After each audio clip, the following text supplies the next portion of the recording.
From the Alps to the North Sea, she winds and curves like a vital vein through the very heart of Europe.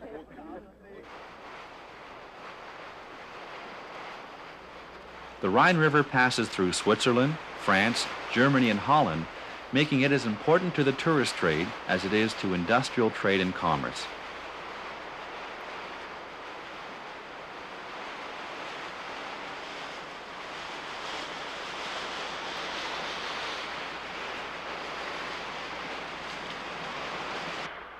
The banks of the Rhine host more capital cities than any other river in the West.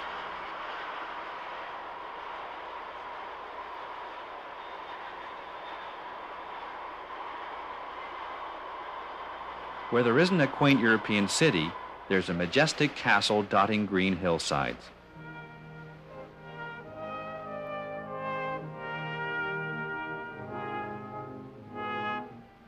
Every sight swells with magnificence and mysticism, a sightseer's paradise.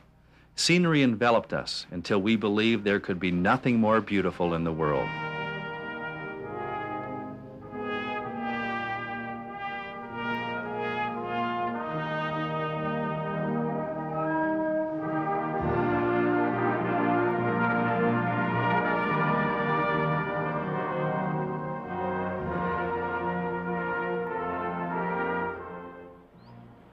For a closer look, we found no better place to start than the fable-like city of Koblenz. Where the Rhine and the Mosel rivers meet, lies a city bursting with history and romance.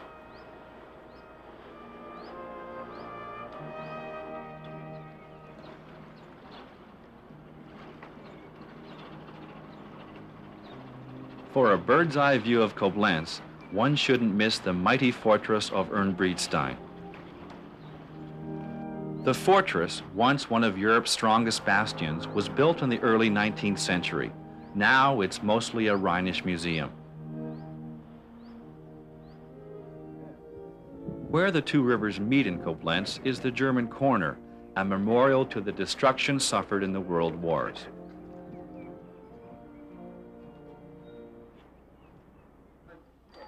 Around almost any corner in Koblenz, you'll find a cozy tavern where you can sit back and enjoy some of the finest wines in the world. Looking up, you find crafted stucco work and, of course, those beautiful bay windows.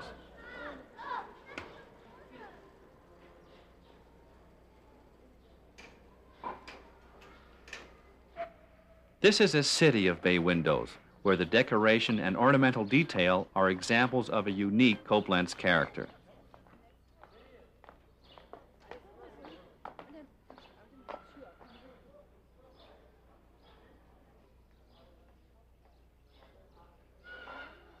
The Four Towers area is a focal point to the old town. The towers were actually destroyed during the Second World War and later rebuilt. Koblenz has managed to survive a turbulent history. The destruction of war has left them still rebuilding. Here, as in many parts of the city, the bombed-out structures have been rebuilt in the same style as they were before the war. Koblenz has been dubbed the City of Spires because from those bay windows, you're sure to see some fancy rooftops adorned with domed and pointy towers.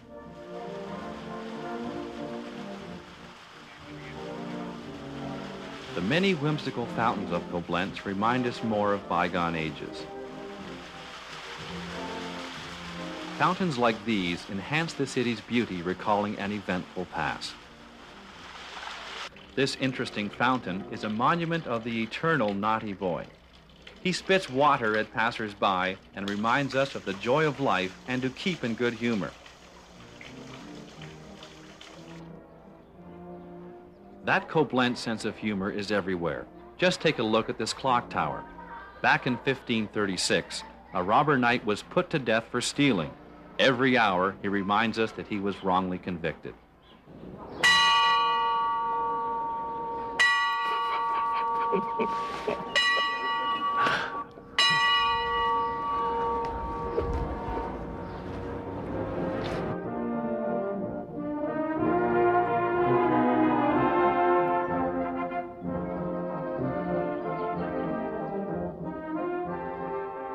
Since 1794, Dinehart has been Germany's largest private estate owners in the prime wine-growing areas of the Mosel, Rheingau, and Rheinpfalz.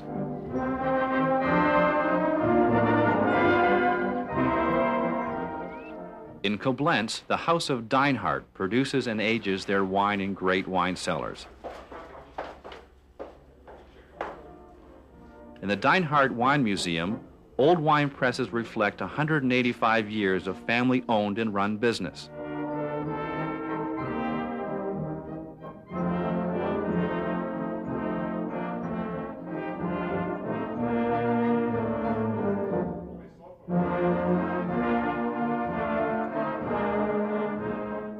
And of course, it never hurts to do a little wine tasting of your own.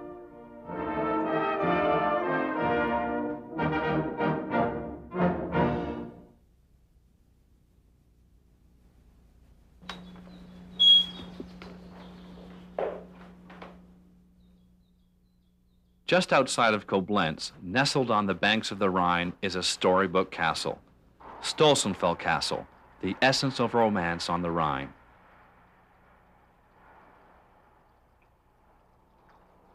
The builder of this 13th century masterpiece was the Archbishop of Trier, Arnold von Eisenberg.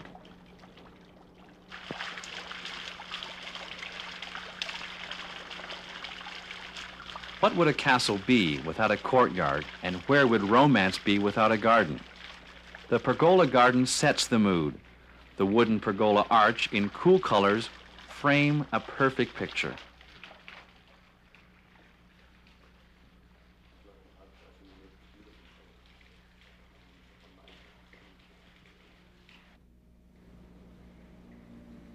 Double doors lead to the most impressive room in the castle, the Great Knight's Hall, originally called the Long Hall.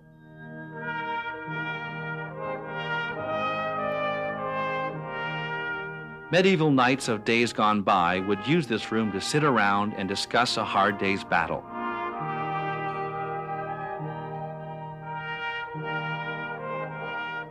Ancient artifacts and weapons on the wall reflect a time of chivalry and romance.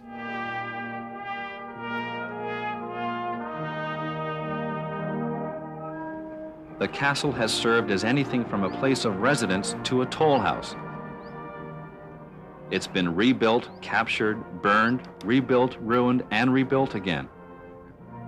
After all that, the castle has still managed to keep that medieval charm so popular in the fairy tales. Stolzenfels Castle is unsurpassed by its medieval magnificence, but certainly if you love castles, you'll love the Rhine.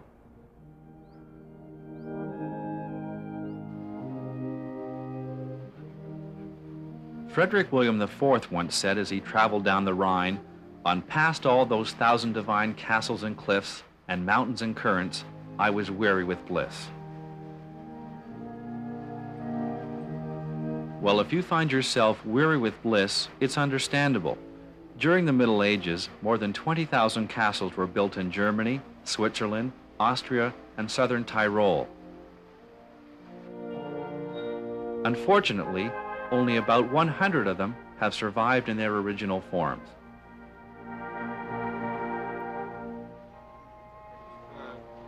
One thing's for sure, the castles on the Rhine give the banks an air of romantic mysticism that you won't find anywhere else in the world.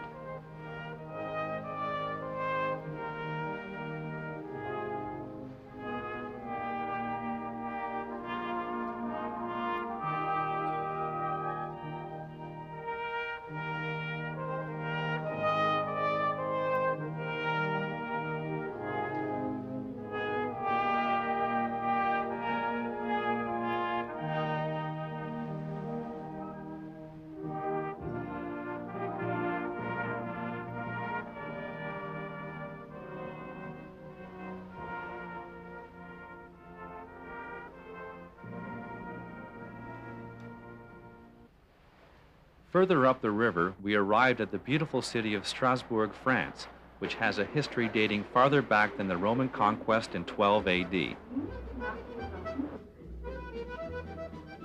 In Strasbourg, there are all kinds of quiet little sidewalk cafes. There, we could sit down and order up a bit of that French tradition.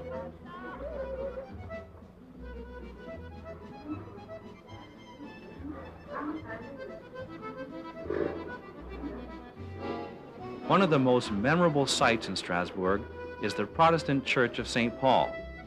St. Paul's was built in 1892, carefully crafted in this majestic neo-Gothic architecture. Now that's a church with charm.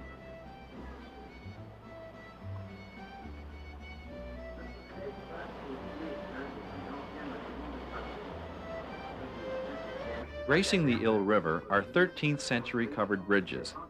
They were built to defend the city from attack during the Middle Ages.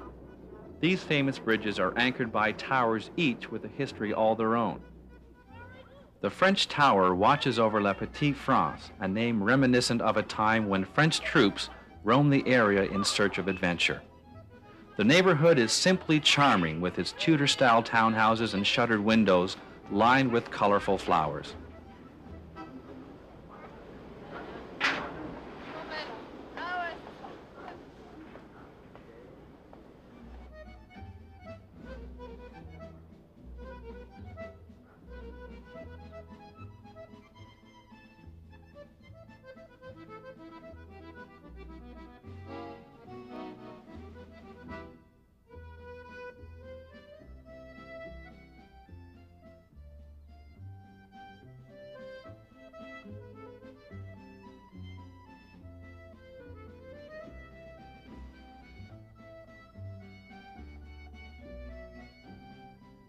In what may seem the only way to travel, man's history and nature's splendor slips slowly past.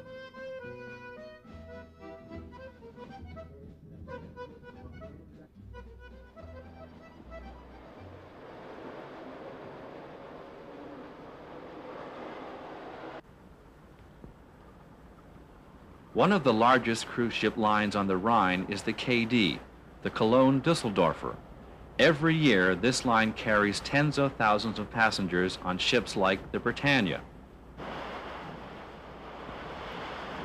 You've just never been pampered until you've had a first-class 5-day cruise.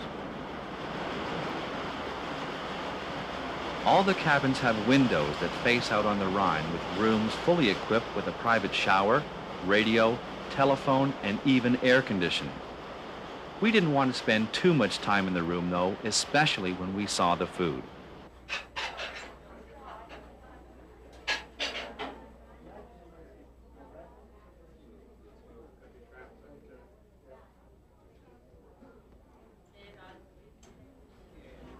One may literally indulge oneself in a culinary coup. Spread before you is God's gift to the palate, exquisitely arranged to tempt even the most discriminating tastes. In fact, besides the spectacular scenery on the ship, eating seems to be the favorite pastime. If 6 meals a day sounds like more than you can handle, just take a look. How can you resist?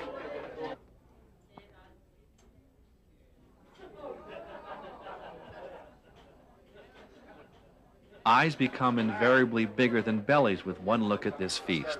So, when we were too full to move, it was time to sit back and be entertained.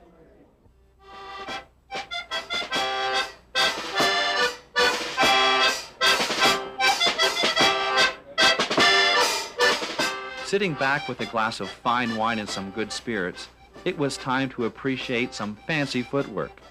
In ethnic dress, those Germans sure know how to have a good time.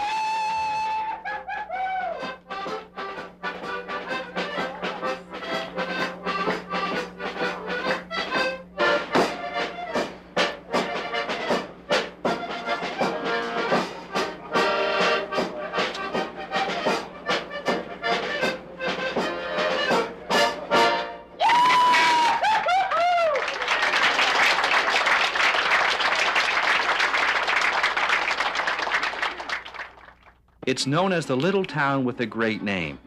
Rudesheim is in the center of the Rheingau area, famous for producing that noble and elegant German wine.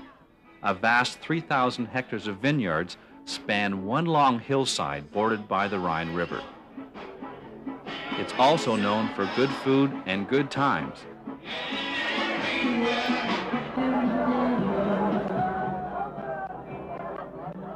The delightful Drosselgasse is a walking street, always swarming with people.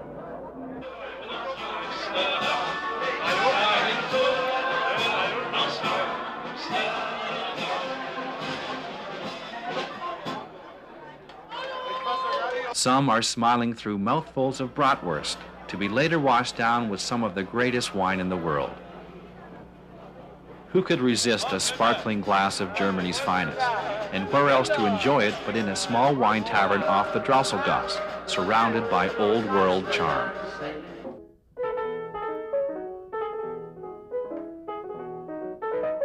There are coin collectors and stamp collectors, but one of the most interesting collectors you'll ever meet in Germany is Ziegfeld Wendel.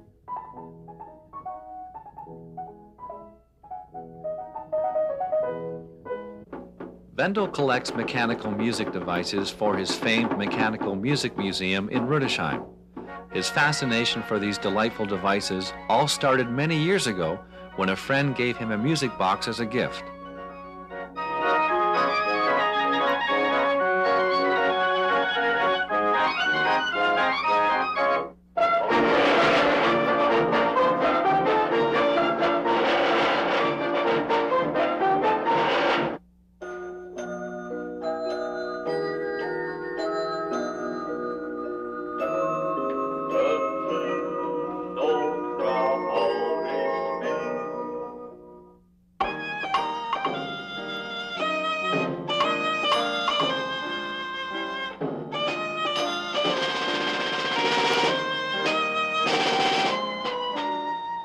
Each year, over 80,000 tourists enjoy his exhibit of mechanized pianos, drums, violins, organs, and chimes.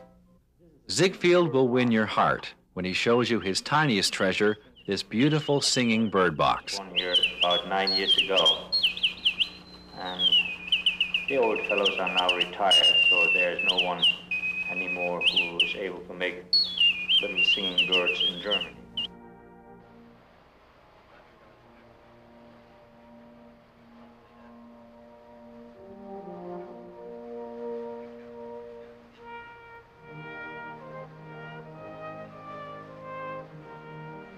Places like Rüdesheim, Koblenz, and Strasbourg are just the tip of the iceberg. The Rhine has so much to offer.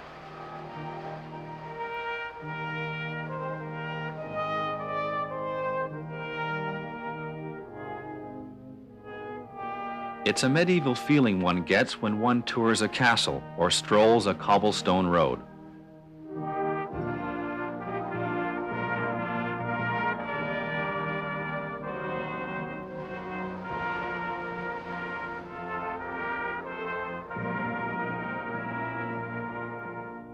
The Rhine is surely so rich with phantoms and fables, one cannot resist its calling.